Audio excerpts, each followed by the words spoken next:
সুখের আশায় একটা বেকার প্রবাসী জানে প্রবাসটা কতটা কষ্টের। সুখের আশায় তো সবাই প্রবাসে আসে, কিন্তু সুখ পায় বা কয়জনে?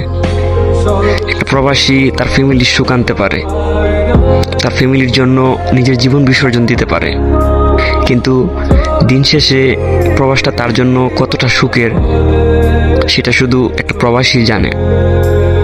আসলে প্রবাসীরা প্রবাসে সুখ পায় না, এটাই হচ্ছে প্রবাস জীবন।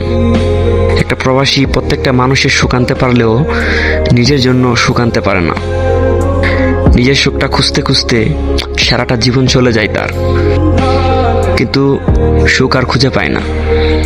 সুখের আশায় শখের প্রবাসে আসা সেই প্রবাসী ভাইগুলোর কথা বলছি।